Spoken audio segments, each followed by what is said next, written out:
দেশকে এবং আমাদের অভ্যুত্থানের স্পিরিটকে রক্ষা করার জন্য। সবাইকে আহ্বান করবো, আপনারা শান্তিপূর্ণভাবে থাকবেন। ছাত্র জনতা সৈনিক থাকা অবস্থায় আমাদের কোনো ভয় না। জাতির উদ্দেশ্যে ভাষণ দিয়েছেন, সবাইকে ধৈর্য ধরার আহ্বান জানিয়েছেন। আমরা বৈষম্য বিরোধী ছাত্র আন্দোলন রাষ্ট্রের সব বৈষম্য দূর করার জন্য এসেছি, কিন্তু সবাইকে ধৈর্য ধরতে হবে।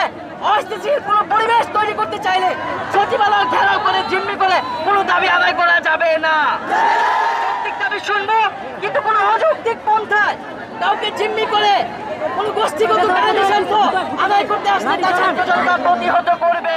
সবাইকে আহ্বান করবো, আপনারা শান্তিপূর্ণভাবে অবস্থান করুন। আমাদের সমন্বয়ক, আমাদের উপদেষ্টা বিন্দুরা আছেন, তারা আসবেন, তারা কথা বলবেন। আপনারা শান্তিপূর্ণভাবে অবস্থান করুন, আমাদের পরবর্তী নির্দেশনা আশা করছি। সবাইকে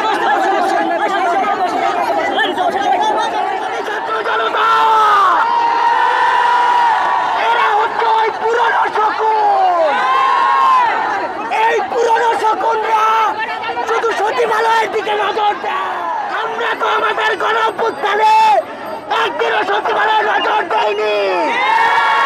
তাহলে যেখান থেকে রাষ্ট্র চলে তারা কেন সেখানে নজর দেয়? আমরা উপরে ফেলবো। আজকের পর থেকে কাউকে যদি সচিবালয়ের চারিদিকে দেখা যায়, তাদেরকে ছাত্র জনতা দেখে নিবে। এদের মতো 1000 শকুনকে